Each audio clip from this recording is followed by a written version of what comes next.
Shalom Bapak Ibu Saudara semua yang terkasih dalam Kristus. Tanpa terasa tahun ini kita sudah memasuki awal November. Itu berarti Natal sudah di depan mata kita. Itu sebabnya dalam kesempatan ini saya ingin mengumumkan rencana ibadah dan perayaan Natal kita tahun ini, yang akan kita beri tema Immanuel, God with us.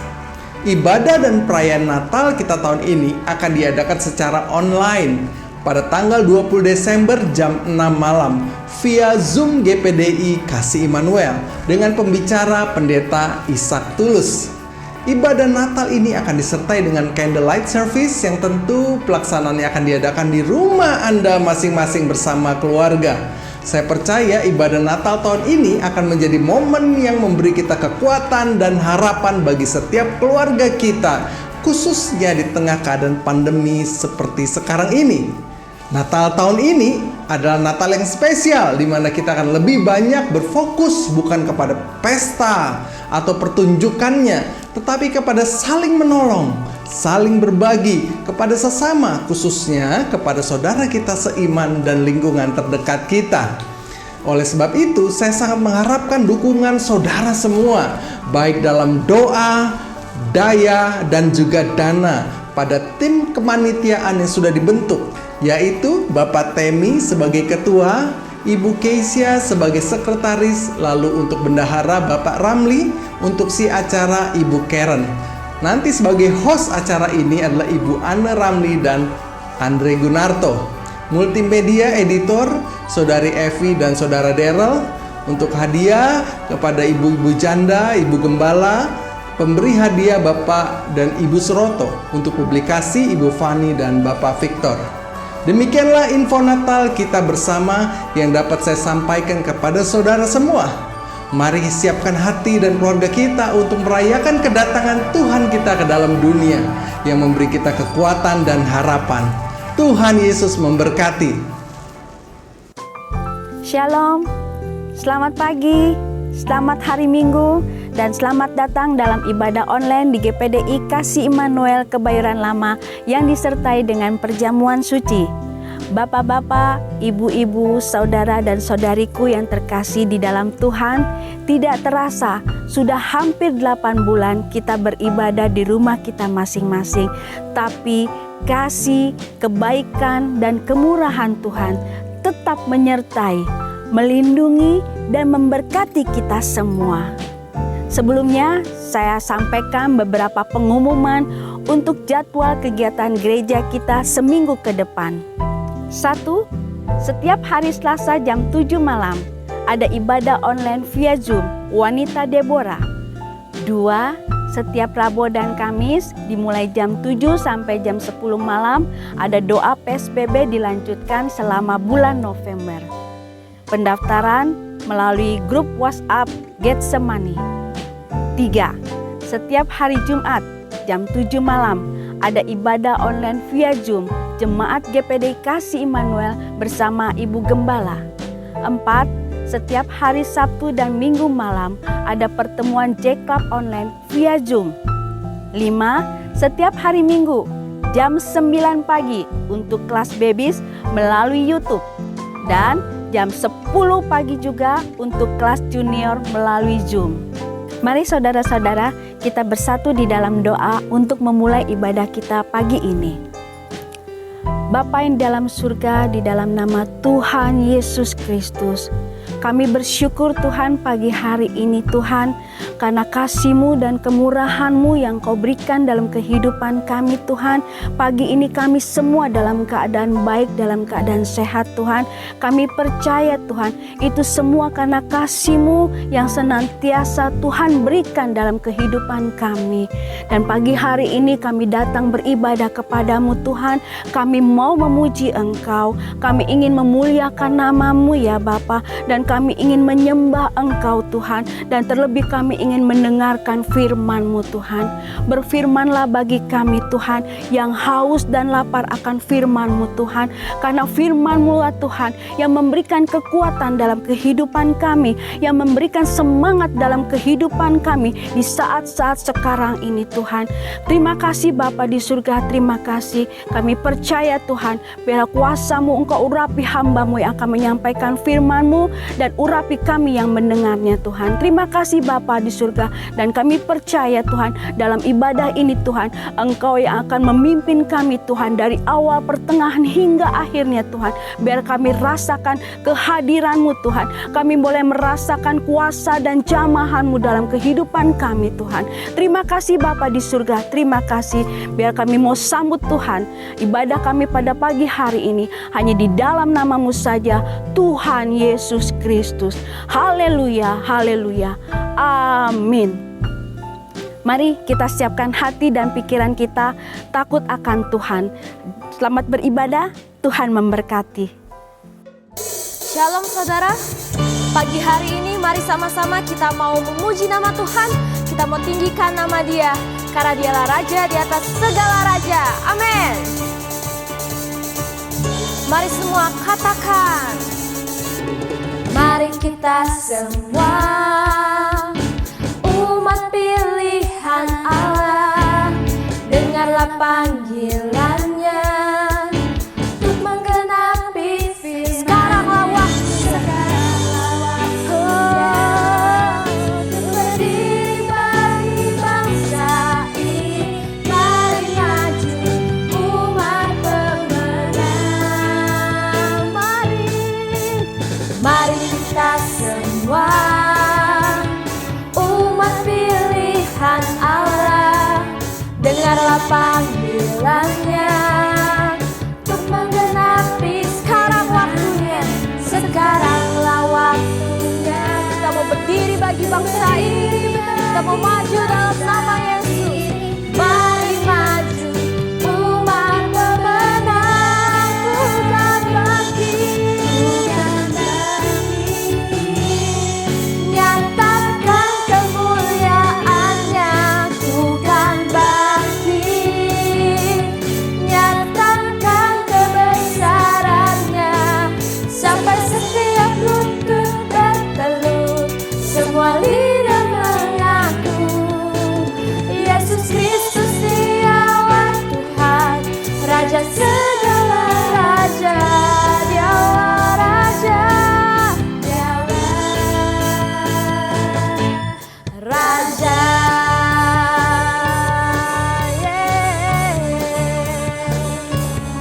Amin. Kita mau sama-sama angkat pujian ini. Kita yakini bahwa Dialah Raja di atas segala raja. Mari kita semua umat pilihan Allah, dengarlah panggilannya untuk menggenapi. Sekarang waktunya, sekaranglah waktunya, untuk berdiri bagi bangsa ini.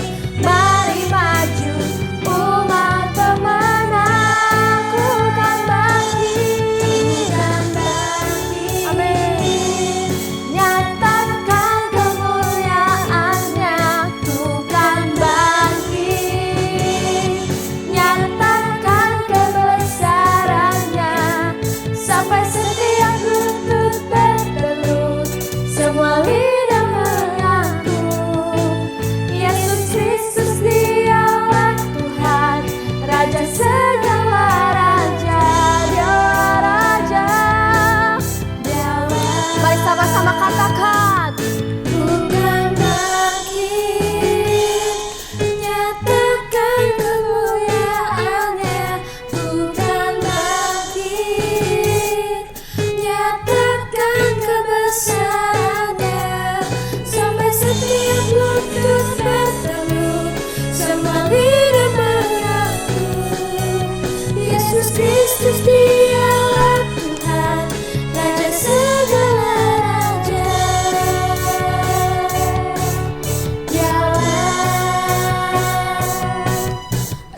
sama-sama saudara kita mau angkat pujian ini. Kita mau sama-sama menyembah Tuhan.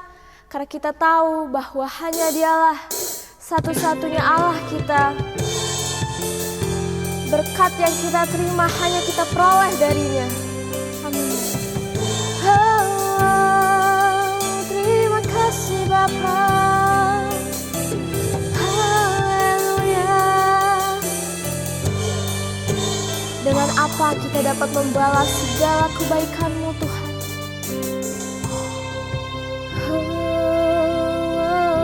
Kau Allah yang setia. Kau Allah yang setia, Bapa yang mulia, Bapa yang mulia. Kasih-Mu besar Tuhan, Kau pulihkan hidupku. Kaulah harapanku, hidupku di dalam-Mu Tuhan. hidupku dalam-Mu. Terima kasih Tuhan, Kau selamatkan hidup. Dengan apa kan ku Dengan apa kita dapat membalas segala kebaikan-Mu Tuhan. segala kebaikan-Mu. Segenap hatiku, Segenap hatiku menyembah-Mu Yesus. Ku bersyukur padamu. Dengan apa kan ku balas segala kebaikan-Mu.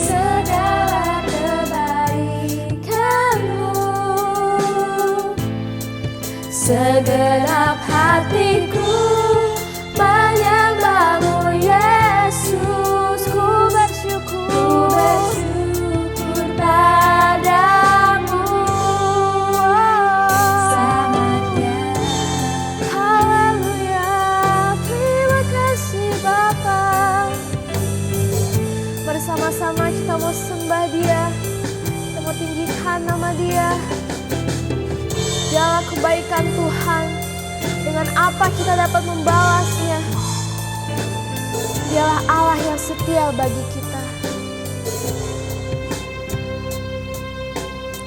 Mari sama-sama katakan. Kau Allah yang setia,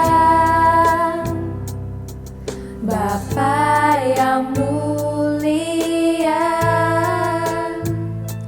Kasih-Mu besar Tuhan, Kau pulihkan hidupku. Kaulah harapanku Tuhan. Kaulah harapanku, Hidupku dalam-Mu.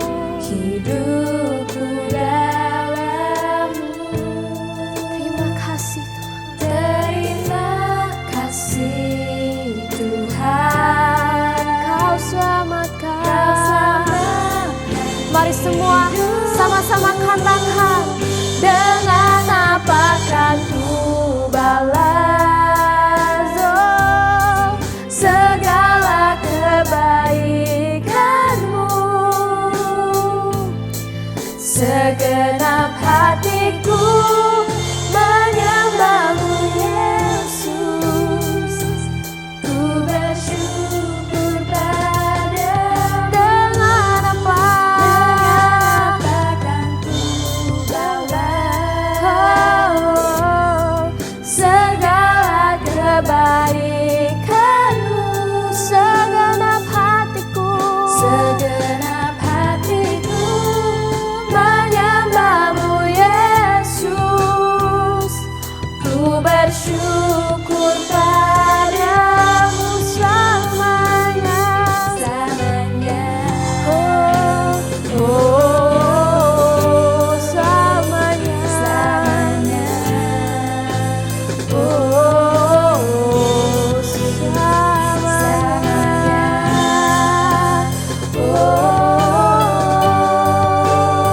Selamanya.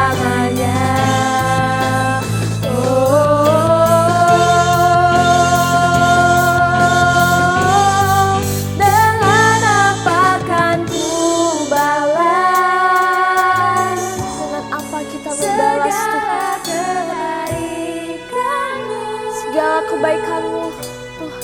Segenap hatiku menyembah-Mu, Yesus. Kami bersyukur padamu.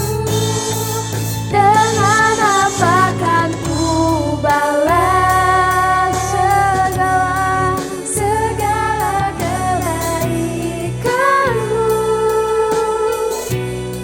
Segenap hatiku menyembah-Mu, Yesus. Ku bersyukur padamu selamanya. Selamanya kami bersyukur kepadamu, Tuhan. Hanya Kau yang layak disembah. Terima kasih Bapa. Terima kasih Bapa, kami percaya Tuhan pada pagi hari ini Tuhan, kami dapat beribadah kepadamu Tuhan, kami dapat memuliakan, memuji nama-Mu Tuhan. Kami percaya Tuhan Kau hadir di tengah-tengah kami Tuhan, Kau ada bagi kami ya Tuhan. Dan sebentar Tuhan, kami mau mendengarkan firman-Mu Tuhan. Biarlah Tuhan hati kami siap Tuhan untuk menerima firman-Mu Tuhan. Biarlah hati kami Tuhan dilembutkan Tuhan, sehingga hati kami dapat menerima firman-Mu Tuhan dan dapat bertumbuh Tuhan dalam kehidupan kami. Terima kasih Bapa, pimpin Tuhan gembala kami Tuhan yang akan menyampaikan firman-Mu Tuhan. Biarlah firman-Mu ini Tuhan benar-benar dapat Tuhan menggembirakan hati kami Tuhan dan menyuburkan kehidupan kami Tuhan. Terima kasih Bapa, di dalam nama Tuhan Yesus kami berdoa.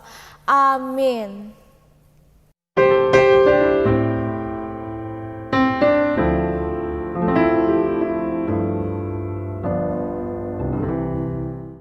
Shalom jemaat GPD Kasih Immanuel, apa kabar semuanya? Saya berharap saudara pada pagi hari ini boleh semangat ya, tetap sungguh-sungguh mencari Tuhan dalam ibadah online kita kali ini. Dan saya percaya firman Tuhan, kalau kita sungguh-sungguh rindu untuk menerimanya, di mana hati kita terbuka untuk kebenaran firman Tuhan yang akan berupa benih-benih yang ada masuk dalam hati dan pikiran kita, itu akan bertumbuh dengan luar biasa. Baiklah saudara, pada pagi hari ini saya akan share buat saudara kebenaran firman Tuhan yang judulnya Grow or Die, atau bertumbuh atau mati, saudara.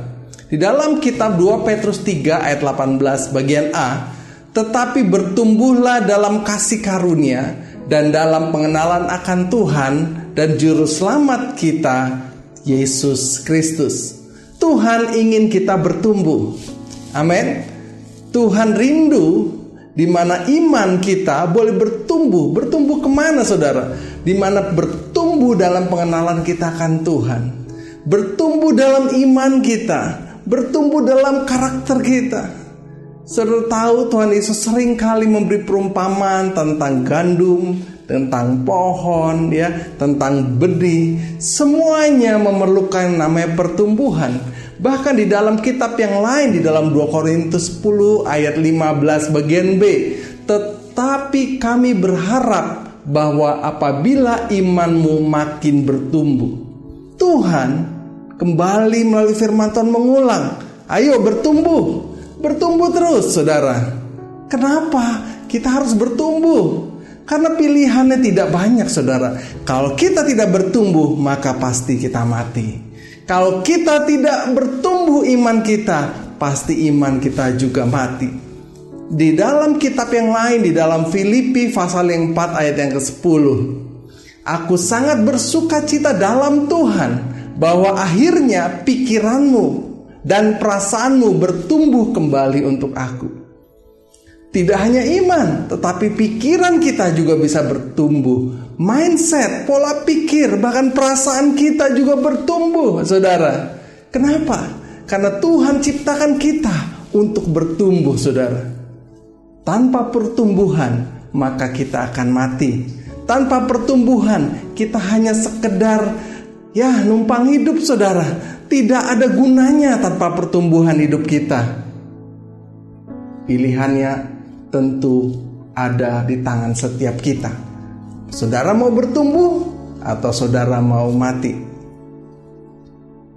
Ya, kalau saudara ingat-ingat, mengapa ya orang yang sudah meninggal dikuburkan? Bukankah mereka adalah orang-orang yang kita kasihi? Bukankah mereka adalah orang-orang yang sangat berjasa dalam hidup kita? Kenapa harus dikuburkan? Karena memang ketika mati tidak ada lagi pertumbuhan. Sudah stop, sudah tidak ada gunanya. Makanya walaupun dia sangat berharga buat hidup kita, tetapi harus dikuburkan karena sudah selesai. Tanpa pertumbuhan kita akan membusuk, saudara. Tanpa pertumbuhan iman kita tidak ada gunanya. Mengapa perusahaan itu harus gulung tikar, bangkrut, gak lagi beroperasi? Karena sudah tidak lagi bisa bertumbuh, saudara. Bahkan sudah mulai terus bleeding istilahnya. Lebih besar pengeluarannya daripada pemasukannya. Kita kenal perusahaan raksasa. Waktu saya SMA saya ingat banget. Sebuah nama merek handphone terkenal, Nokia dan Motorola. Saudara pasti ingat ya. Nokia adalah merek besar. Rasanya pada waktu itu tidak mungkin ada yang bisa menyaingi Nokia. Semua handphone kalah dengan merek Nokia ini. Tetapi sekarang di mana merek itu sudah tidak ada, saudara. Kita sudah tidak membeli handphone dengan merek tersebut. Karena apa? Karena sudah mati. Tidak bisa bertumbuh lagi, tidak bisa bersaing. Akibatnya tidak ada lagi, tidak bisa bertahan lagi. Pertumbuhan begitu penting, saudara. Walaupun hanya sedikit 1%, 2%, tetapi pertumbuhan itu penting. Mengapa keluarga-keluarga cerai dan hancur berantakan? Ya, ada yang keluarga-keluarga cerai dalam artian resmi, tapi lebih banyak lagi cerai yang tidak resmi. Udah tidak omong-omongan, saudara. Sudah pisah kamar, sudah tidak lagi bersama dalam satu rumah. Wah, banyak sekali, saudara. Mengapa perceraian terjadi, saudara? Mengapa bisa terjadi? Karena suami istri sudah tidak lagi mau bertumbuh. Dalam karakter sudah gak mau. Wah, saya memang harus tidak bisa berubah lagi. Kamu memang tidak bisa berubah lagi. Waduh, saudara, kasihnya sudah tawar, kasihnya tidak lagi bertumbuh, tidak mau lagi dievaluasi. Ya, keuangannya juga stuck, nggak bertumbuh. Akibatnya apa? Yang ada hanya cekcok, buka cek, buka cok, saudara. Bahaya sekali kalau keluarga sudah tidak bertumbuh. Mengapa juga gereja menjadi dingin? Yang hanya tersisa jadwalnya, formalitasnya saja. Ya, rasanya tuh bukan lagi datang karena keinginan mencari Tuhan, saudara, tapi karena tradisi saja. Gak enak sama pendetanya, gak enak saya pengurus soalnya. Udah tidak ada lagi kebangunan rohani. Karena apa? Gereja tersebut sudah tidak bertumbuh lagi. Segala sesuatu yang tidak bertumbuh itu mati. Sekali lagi, segala sesuatu yang tidak bertumbuh pasti dia akan mati. Nah, seringkali ketika kita menerima Tuhan Yesus sebagai juru selamat kita, ya, wah, banyak anak Tuhan yang menggebu-gebu, sangat tinggi semangatnya untuk melayani Tuhan, ya. Disebutnya OKB, orang Kristen baru, saudara. Tapi percayalah, bulan madu, semangat itu akan berakhir, saudara. Karena masa pertumbuhan tidak hanya butuh semangat doang, saudara. Butuh yang namanya apa? Pengorbanan. Saudara masih ingat firman Tuhan beberapa waktu yang lalu? Menjadi murid bukan hanya sekedar senang-senang, kumpul-kumpul, nyanyi-nyanyi, saudara. Kekristenan jauh lebih besar dari itu. Kekristenan menuntut kita untuk kita bertumbuh dan berbuah di dalam Tuhan. Amin. Ya, begitu menggairahkan sekali. Wow, saya bergairah sekali, saudara, kalau melihat anak-anak saya bertumbuh. Yang tadinya gak bisa jalan, sekarang bisa jalan, ya. Yang tadinya gak bisa makan, mesti disuapin, sekarang bisa makan sendiri. Wah, senang sekali. Kenapa? Karena pertumbuhanlah yang membawa kita penuh sukacita, membuat kita tetap bersemangat melayani Tuhan, yang membuat kita tetap bisa bergairah, bekerja, bergairah dalam berkeluarga. Wow, senang sekali melihat semuanya bertumbuh. Betapa pentingnya pertumbuhan, bukan? Nah, buat orang Kristen yang baru ini, saudara, ada waktunya nanti ketika masa bulan madunya berakhir, saudara, tahun demi tahun ya, mulailah menghadapi namanya masa padang gurun, masa-masa pemurnian, masa-masa ketahuan aslinya. Waduh, saudara, kalau mereka tidak bertumbuh, kalau mereka tidak mau pikul salib, pelan-pelan, lama-lama gak kelihatan orangnya, saudara. Hilang, nongol, hilang, nongol, hilang, hilang, hilang, hilang. Ya, pelan-pelan menjadi mati. Ya, mati itu gak jarang yang mendadak, saudara. Walaupun ada yang mendadak matinya, tapi jarang sekali saya melihat pohon itu langsung mati mendadak, saudara. Kecuali langsung ditebang ya. Saya pernah lihat ya pohon rambutan kesayangan keluarga kami ya di Cirende sana. Pada waktu ranting-rantingnya, wah, banyak berbuah, saudara. Wah, kita senang, saudara. Tapi ada masanya di mana musim kemarau tiba, ada ranting-ranting yang kering. Tapi menariknya, ranting kering ini tetap melekat loh pada pokoknya. Tidak lepas dari pokoknya, nempel, tapi kering. Dalam hati saya, oh, ini jangan-jangan seperti kehidupan orang-orang yang kelihatannya nempel, tapi nempel cuma luarnya saja, tapi dalam hatinya nggak melekat. Apa yang terjadi dengan ranting kering ini yang tadi sedang nempel, saudara, pada pokoknya? Pada waktu ada badai, angin kencang melanda rumah kami, wus, apa yang terjadi? Ranting ini segera patah. Nah, ketahuilah, saudara, pertumbuhan adalah keharusan, bukan pilihan. Mengikuti Yesus, pikul salib adalah keharusan, bukan pilihan. Mari, saudara, katakan bersama saya, pertumbuhan adalah keharusan, bukan pilihan. Sekali lagi, pertumbuhan adalah keharusan, bukan pilihan. Di dalam Kolose pasal yang pertama ayat yang ke-10, ini bagus sekali ayatnya, saya akan bacakan. Sehingga hidupmu layak di hadapannya serta berkenan kepadanya dalam segala hal, dan kamu memberi buah dalam segala pekerjaan yang baik, dan bertumbuh dalam pengetahuan yang benar tentang Allah. Di dalam ayat ini jelas sekali bahwa Tuhan ingin kita berbuah. Tahukah saudara, berbuah adalah proses dari pertumbuhan itu sendiri. Ketika kita bertumbuh, berjalannya waktu, saudara akan berbuah.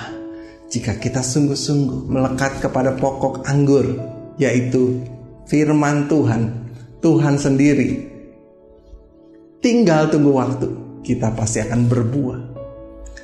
Tuhan ingin kita bertumbuh. Tuhan ingin kita bertumbuh. Nah, untuk mati ternyata tidak perlu dibunuh. Ada cara yang lain. Cukup dengan tidak bertumbuh saja, kita akan mati. Seorang pernah berkata, saya suka sekali statementnya, jika kecepatan perubahan di dalam sebuah gereja atau organisasi apapun lebih lambat daripada kecepatan perubahan di luar, maka berakhirlah mereka. Hanya dua pilihan, bertumbuh atau mati. Sekali lagi, jika kecepatan perubahan, ya, pertumbuhan gereja atau organisasi apapun lebih lambat daripada percepatan perubahan yang ada di luar atau di dunia ini, maka berakhirlah mereka. Hanya ada dua pilihan, bertumbuh atau mati. Mana yang Anda pilih, saudara? Ketika kita mati, maka kita sudah tidak lagi memiliki kekuatan apapun. Firman Tuhan berkata dalam Amsal 1 ayat yang ke-5, baiklah orang bijak mendengar. Ya, saya berharap sendiri saudara orang bijak. Baiklah orang bijak mendengar dan menambah ilmu, dan baiklah orang yang berpengertian memperoleh bahan pertimbangan. Ini kehendak Tuhan untuk kita menambah ilmu. Artinya apa? Bertumbuh di dalam pikiran kita, bertumbuh di dalam pengharapan kita, saudara. Akhir zaman ini akan semakin banyak orang yang meninggalkan Tuhan. Ya, dosa sudah sangat jelas. Kota ini, bangsa ini udah mirip-mirip Sodom dan Gomora. Ya, dosa LGBT dan lain-lain kejahatan begitu mengerikan, saudara. Kalau saudara dan saya tidak berjaga-jaga, tidak menjaga pertumbuhan rohani kita, maka kita juga bisa mengalami kematian. Di dalam Matius 24 ayat 12 berkata, dan karena makin bertambah kedurhakaan, maka kasih kebanyakan orang akan menjadi dingin. Ketika kita dingin, mati kita, tidak bertumbuh lagi. Ketika anak saya masih bayi, rasanya gemas sekali ya. Biasanya anak bayi itu pipinya cabi sekali ya, lucu ya. Sehingga sangat menyenangkan jika bisa selalu bermain dengannya. Meskipun usianya baru 5 atau 6 bulan. Anak ini hanya bisa tersenyum, tertawa sesekali ya, dan seringkali menangis. Tetapi kita gemes gitu ya. Gemes sekali ini anak. Ya, menyenangkan sekali. Akan tetapi jika usia sudah 3 tahun, 4 tahun, si anak masih belum bisa berjalan. Masih dalam kondisi seperti 5 atau 6 bulan umurnya, dan masih minum susu, tidak mau makan nasi, maka orang tuanya pasti udah mulai gelisah dan mulai takut. Ini kok anak udah usianya 5 tahun tetapi kok masih gaya anak 5 bulan. Waduh, pasti anak ini memiliki masalah dalam pertumbuhannya. Dan kondisi seperti ini bukanlah hal yang lucu lagi, saudara. Yang tadi 5 bulan sih gemes ya, tapi kalau udah 5 tahun, 6 tahun masih seperti ini, waduh, bukannya gemes, menyedihkan serta menakutkan bagi setiap orang tua yang menghadapinya. Nah, ini saudara yang dikatakan di dalam Ibrani pasal yang kelima ayat 12-14. Tetapi sekalipun kamu ditinjau dari sudut waktu, sudah seharusnya menjadi pengajar, kamu masih perlu lagi diajarkan asas-asas pokok dari pernyataan Allah. Dan kamu masih memerlukan susu, bukan makanan keras. Mengapa saudara? Terjadi perlambatan pertumbuhan. Kalau di istilah kenalnya stunting, tidak lagi bertumbuh dengan normal. Apakah saudara mau melihat anak saudara, keluarga saudara tidak bertumbuh dengan normal? Kejiwaannya merasa aneh, ya. Kadang-kadang terlalu minder, kadang-kadang mudah marah, mudah meluap-luap, kadang-kadang bisa stres sendiri, kadang ketawa sendiri, saudara. Enggak sama sekali dia mengalami yang namanya kebingungan di dalam hidupnya. Karena apa? Karena pertumbuhannya terhambat, saudara. Bertumbuhlah, saudara. Amin. Karena jika tidak, Anda dan saya akan mandek, akan mati. Jangan merasa saya sudah lama jadi orang Kristen, saya sudah jadi pengurus, saya sudah jadi panitia ono ini, saya sudah jadi pelayan ono ini. Ingat, durasi waktu keagamaan kita tidak menentukan kualitas iman kita. Sama halnya umur tidak menentukan kedewasaan seseorang. Bertumbuhlah. Amin, saudara. Semangat bertumbuh. Ada 5 pertanda kerohanian Anda mulai mati atau bertumbuh, saudara. Saudara, melalui firman Tuhan pada pagi hari ini, saya berharap saudara bisa menangkap kebenaran firman Tuhan. Ada 5 tanda kerohanian Anda mulai mati. 1 Petrus 2 ayat yang kedua, saya akan bacakan. Dan jadilah sama seperti bayi yang baru lahir, yang selalu ingin akan air susu yang murni dan yang rohani, supaya olehnya kamu bertumbuh dan beroleh keselamatan. Ya, ciri-ciri ya kerohanian kita tidak bertumbuh dan mulai mati. Apa yang pertama? Tidak lagi ada kehausan untuk membaca, merenungkan firman Tuhan. Ya, saudara cek. Yang ada di pikirannya hanya masalah dan masalah. Yang ada di pikirannya hanya melihat masalah gua besar. Ya, aku disakiti, ya, aku dilukai, ya. Dia tidak fokus kepada merenungkan dan mencari firman Tuhan, makanan rohani yang penting. Ini adalah pertanda kerohanian kita mulai tidak bertumbuh alias mau mati. Jika seorang bayi tidak suka lagi minum susu, tidak suka lagi nafsu makannya sudah mulai hilang, pasti dia dalam kondisi yang sakit. Demikian juga orang Kristen yang tidak suka firman Tuhan. Ya, dengar firman Tuhan ini gelisah ya. Jalan sana, jalan sini ya. Kadang-kadang ngecek handphone, gak mau mendengar firman Tuhan. Karena apa? Karena sedang sakit. Ketika dia mau sehat, ketika mungkin dia dibawa ke dokter kalau anak ini sedang tidak mau makan, dokter tetap harus memaksanya makan, bahkan menggunakan infus, supaya dia kembali bisa memiliki kekuatan, supaya dia bisa kembali bertumbuh, supaya sel-sel di tubuhnya kembali hidup. Demikian juga dengan rohani kita, saudara. Kita harus bertobat dan kembali haus akan firman Tuhan. Semangat ketika dengar firman Tuhan. Kadang-kadang harus dipaksakan, saudara, untuk sungguh-sungguh dengan firman Tuhan. Seperti halnya tubuh perlu makanan, kerohanian juga perlu rutin dikasih makan, saudara. Amin.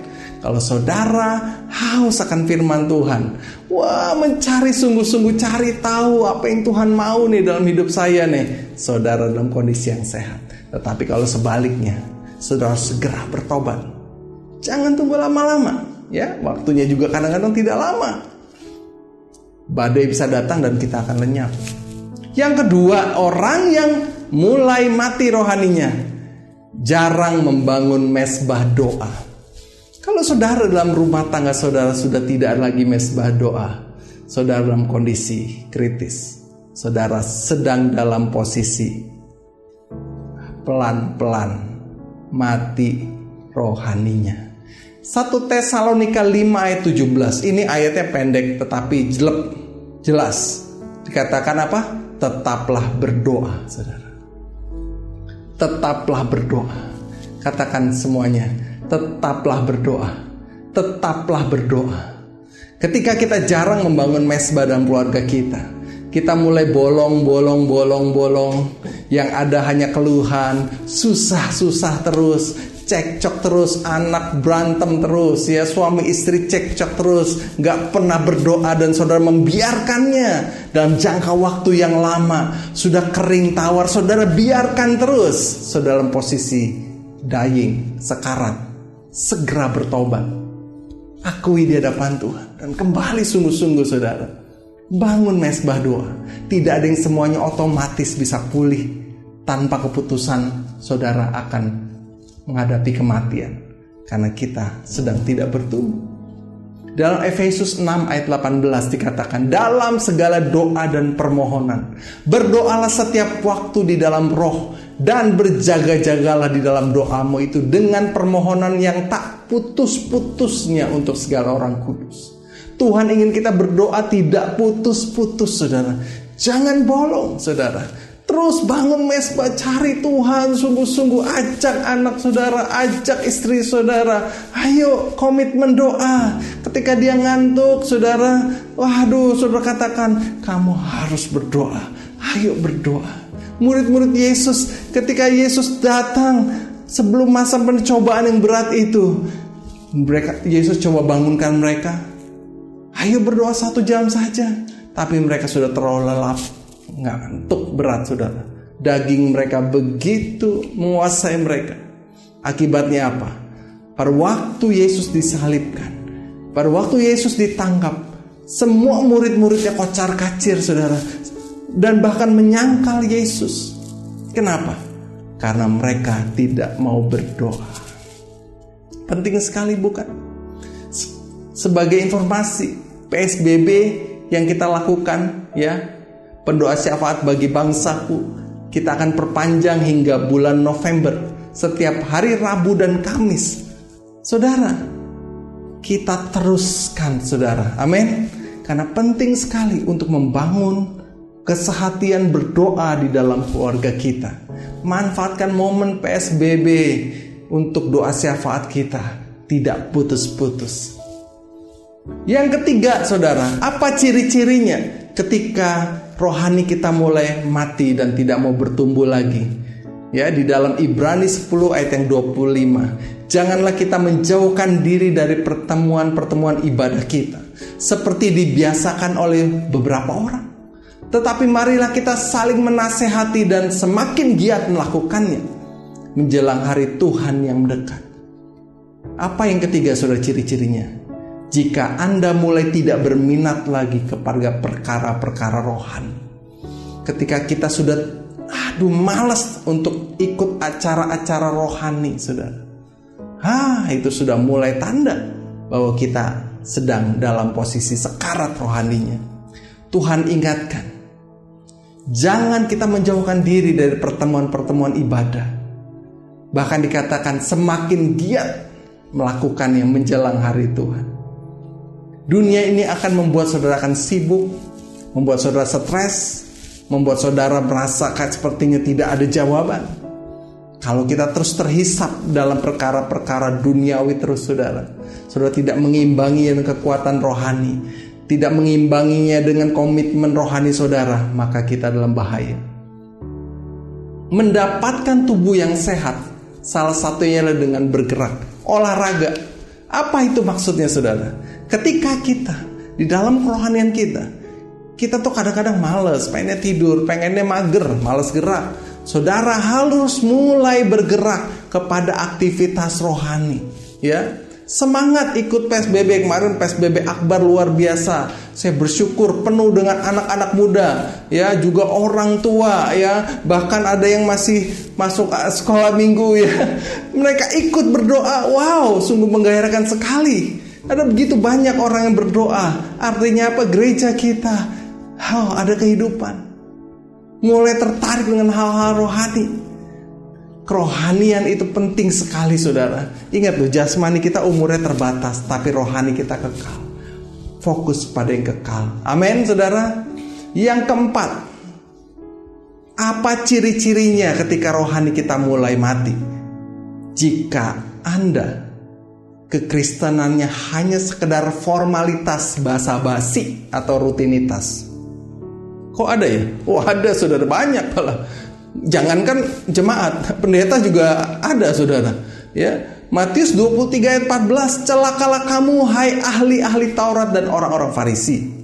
Hai kamu orang-orang munafik, sebab kamu menelan rumah janda-janda, sedang kamu mengelabui mata orang dengan doa yang panjang-panjang.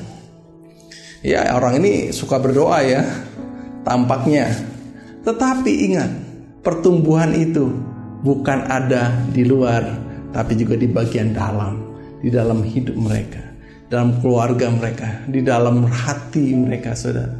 Orang-orang ahli Taurat dan Farisi ini kalau doa, lama, saudara, keren doanya. Tetapi hanya formalitas, rutinitas, basa-basi, saudara, ya. Apa yang terjadi di dalam kehidupan kekristenan yang hanya basa-basi ini?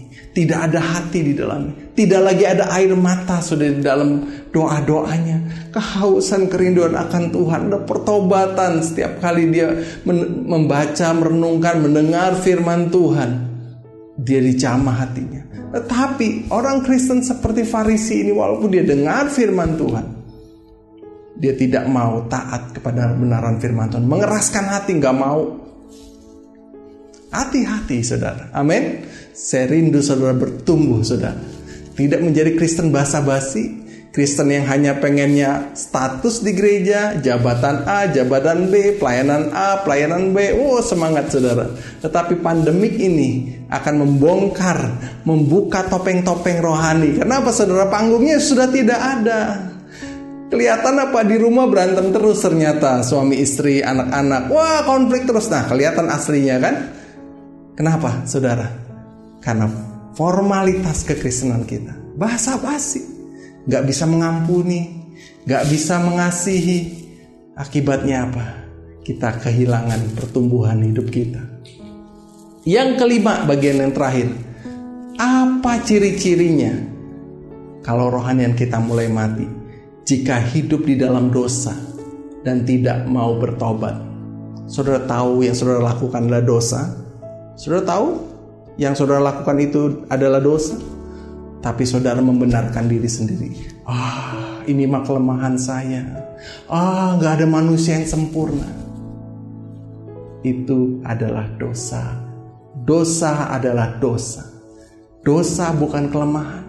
Dosa adalah melanggar perintah Tuhan. Dan firman Allah berkata, upah dosa adalah maut. Ketika kita membiarkan benih maut terus ada dalam hidup kita, cepat atau lambat saudara akan binasa. Tuhan ingin kita bertobat. Lukas pasal ke-13 ayat yang kelima, tidak kataku kepadamu, tetapi jikalau kamu tidak bertobat, kamu semua akan binasa dengan cara yang demikian. Tanpa pertobatan, Anda dan saya akan binasa. Tidak ada orang yang tidak berdosa. Semua orang berdosa. Tetapi orang yang berdosa, yang menyadari dosanya dan meninggalkan dosa itu, akan mendapatkan belas kasihan Tuhan. Iman yang redup kembali dan diteguhkan di dalam kebenaran, meninggalkan dosa sama dengan menghidupkan kembali kerohanian kita. Sama seperti Zakheus di dalam firman Allah. Dia banyak hartanya, dia pernah memeras. Ya. Dia mau kembalikan. Dia mau bertobat, saudara. Ketika kita mau bertobat, maka akan ada pemulihan, akan ada keselamatan dalam hidup kita. Saudara tahu gak bedanya domba yang tersesat sama domba yang tidak mau bertobat? Beda gak? Beda, saudara. Domba yang tersesat, ketika dia sedang dalam hidupnya, dia nyasar, gak tahu jalan lagi. Gimana ya kembalinya? Aduh, saya mau kembali ke rumah, tapi saya gak tahu caranya. Nah, itu tersesat. Tuhan datang menolong, saudara. Tapi kalau domba yang tidak mau bertobat, dia tahu jalan pulang, saudara. Tahu nomor handphone pendetanya, tahu gak? Tahu. Tahu alamat gerejanya gak? Tahu, saudara. Tahu gak harus bertobat? Tahu. Tapi dia tidak mau bertobat. Apakah dicari? Anak yang hilang tidak dicari oleh bapaknya, saudara. Kenapa? Anak itu tahu jalan pulang. Saudara menangkap artinya? Di dalam pelayanan saya sedang melayani banyak domba yang tersesat. Ada yang tersesat dengan hutang yang puluhan kali lipat dari gajinya. Stres, saudara. Tapi dia mau kembali ke jalan yang benar. Dia cari kita. Dia bertanya gimana caranya. Kita kasih tahu dan beberapa sudah mulai banyak yang mengalami pemulihan. Ada yang tersesat karena apa? Karena perselingkuhan di dalam keluarga ini, saudara. Dia mau kembali tapi gak tahu caranya. Dan Tuhan beri jalan saat ini satu demi satu. Mulai dipulihkan. Mulai mengalami kebangunan rohani dalam hidupnya. Mulai kembali mengalami pemulihan dalam hidupnya. Ini orang tersesat, saudara. Tetapi kalau orang yang tidak mau bertobat, dia tahu caranya, dia tahu jalannya, dia tahu nomor telepon pendetanya, tetapi dia tetap mengeraskan hati. Perlu dicari gak orang seperti ini? Saudara jawab sendiri. Baiklah, kita mau jadi orang yang memiliki hati yang lembut, yang mau bertobat, yang mau sungguh-sungguh, saudara, kembali kepada jalan Tuhan. Dan saya percaya, saudara, pagi hari ini ada juga perjamuan suci bersama dengan kita. Kita mengingat kembali pengorbanan Tuhan Yesus yang sudah mau mati, membayar semua dosa kita. Tujuannya apa sih? Tujuannya untuk orang-orang yang sakit, orang-orang yang merasa berdosa, yang sadar perlu Yesus bisa diselamatkan, kembali kepada Bapa. Panggilan ini datang buat hidup saudara pada pagi hari ini. Kembali kepada Tuhan. Kembali bertobat. Kalau saudara lanjutkan dosa walaupun kecil, itu akan berdampak pada kematian, menghambat pertumbuhan saudara. Dalam Kolose 1 ayat 10 berkata, sehingga hidupmu layak di hadapannya, serta berkenan kepadanya dalam segala hal, dan kamu memberi buah dalam segala pekerjaan yang baik, dan bertumbuh dalam pengetahuan yang benar tentang Allah. Tuhan ingin kita bertumbuh, memberi buah, bertumbuh, memberi buah, bertumbuh, memberi buah.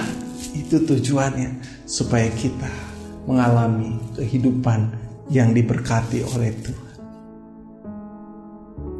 Mari saudara, saya akan akhiri firman Tuhan pada pagi hari ini. Dan kita akan siapkan untuk perjamuan suci. Mari kita siapkan perjamuan suci kita.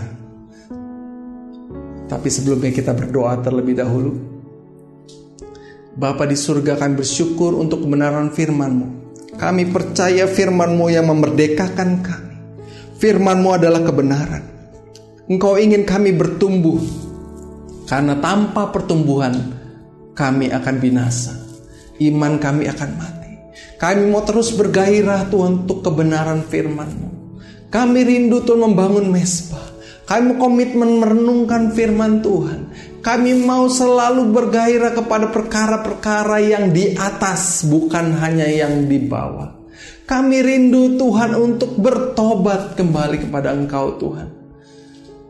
Bapa, kalau sebentar kami akan mengambil perjamuan suci, biarlah perjamuan suci yang kami makan dan kami minum itu boleh mengingatkan kami akan pengorbanan-Mu, penebusan-Mu yang luar biasa untuk kami.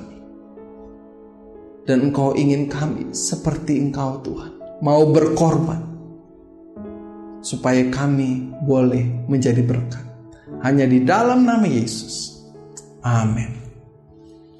Mari kita siapkan roti dan anggur, kita akan perjamuan kudus bersama-sama.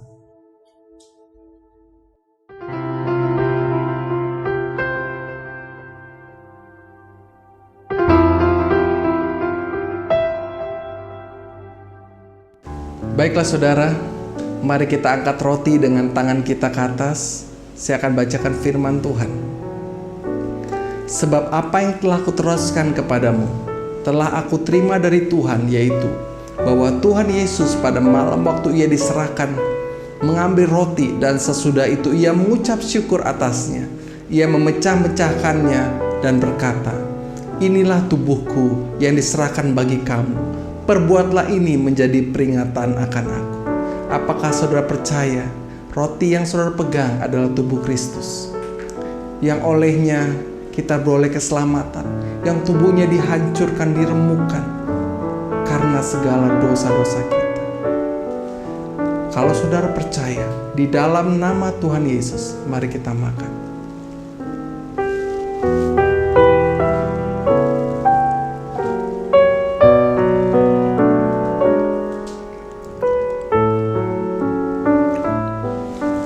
Mari kita ambil anggur dengan tangan kanan kita angkat ke atas. Demikianlah firman Tuhan. Demikian juga Ia mengambil cawan sesudah makan lalu berkata, cawan ini adalah perjanjian baru yang dimateraikan oleh darahku. Perbuatlah ini setiap kali kamu meminumnya menjadi peringatan akan aku. Sebab setiap kali kamu makan roti ini dan minum cawan ini, kamu memberitakan kematian Tuhan sampai Ia datang. Apakah saudara percaya bahwa cawan yang kita pegang dengan tangan kita ini adalah darah Yesus? Saudara bayangkan darah Yesus. Karena darah inilah yang menyucikan dosa-dosa kita. Ingatlah akan kasih-Nya, ingatlah akan pengorbanannya. Mari di dalam nama Tuhan Yesus kita minum.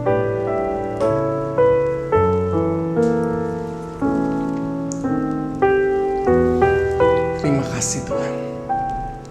Mari kita berdoa bersama-sama. Sekaligus kita akan menutup ibadah kita pada pagi hari ini. Mari angkat tangan saudara.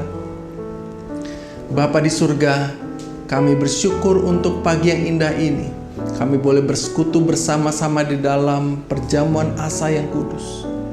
Biarlah setiap kami jemaat-Mu dimanapun mereka berada saat ini, mereka boleh mengalami berkat Tuhan, mengalami kuasa darah Yesus yang menyembuhkan, yang memulihkan hidup kita.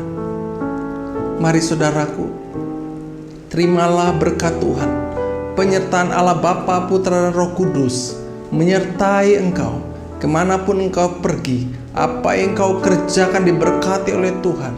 Mulai hari ini sampai Maranatha, Tuhan Yesus datang kedua kali. Di dalam nama Yesus, mari setiap kita yang percaya katakan amin. Selamat hari Minggu, Tuhan Yesus memberkati.